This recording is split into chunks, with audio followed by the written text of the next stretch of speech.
Hi, I'm Fred Burton, the Vice President of Intelligence at Stratfor, and I'm joined today with Scott Stewart, who is the Vice President of Tactical Analysis. And we thought we would discuss today the threat from the Islamic State to our homeland. Scott, I know there's been a tremendous amount of political rhetoric going back and forth with the potential for the Islamic State and the ramifications for our homeland security. And you and I have spent a lot of time in this arena back in the day as agents with the State Department.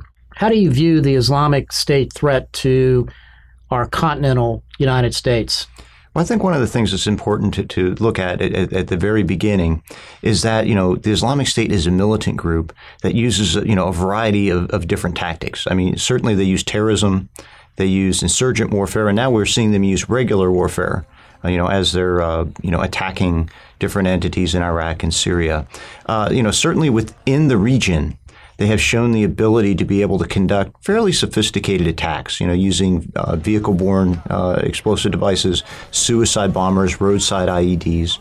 But as far as projecting that terrorism power, we just really haven't seen them show that they have the ability, to take people and project them, into Europe, into the United States in a manner where they can really conduct, sophisticated attacks. I know one thing that concerns me, and you and I know from doing previous passport fraud investigations, would be the American passport holders that have traveled from the United States and gone to Iraq, perhaps to join the Islamic State.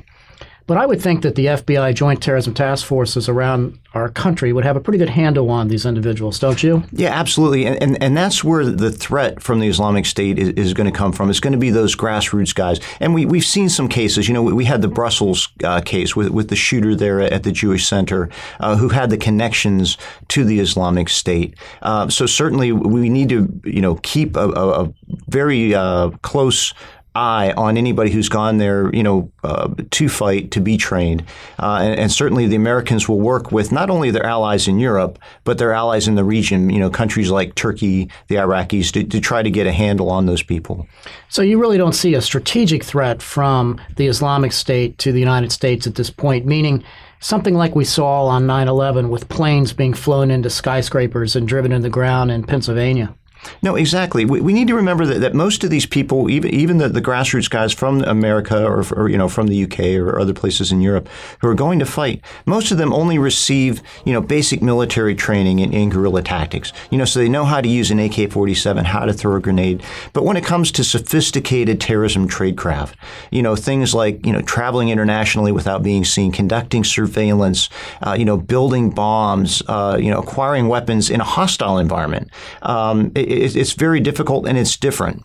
Even their bomb makers in Syria and in Iraq are operating in a place where they have access to large quantities of military explosives and, military explosive components, blasting caps, detonation cord, time fuse, things that they can use to make their bombs. And that's different from going into a place like London or New York and then having to make all your explosive components from scratch. Like we saw back in the day with the first World Trade Center blast with Ramzi Youssef. Yeah, exactly. So and that was the difference. In that case, you had some guys who had very sophisticated terrorist training coming in and then building everything from scratch. We had huge intelligence gaps too, and today, in fairness to the FBI, they've done a very good job at ramping up against these groups and have neutralized a lot of plots.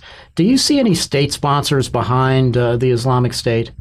Well, certainly, the Islamic State has received funding from wealthy people, in the Gulf, and in some instances, there may be some hints of people in countries like Libya, but it's not really the state, funneling weapons and fighters to them. But it's certainly not like the old days, when you had people like, the Japanese Red Army or the Abu Nidal organization. Red Army faction. Yeah, being trained by these intelligence services and then equipped by countries like Libya. People that were using the diplomatic pouch to get them Semtex, grenades, guns, that sort of thing. So they really don't have the luxury of that type of state sponsorship for training or supply like some of the, the old terrorist groups did. That's a fascinating read, Scott. I really appreciate your thoughts on that. For those of you who would like more on this topic or many other topics, please feel free to visit www.stratfor.com. Thank you.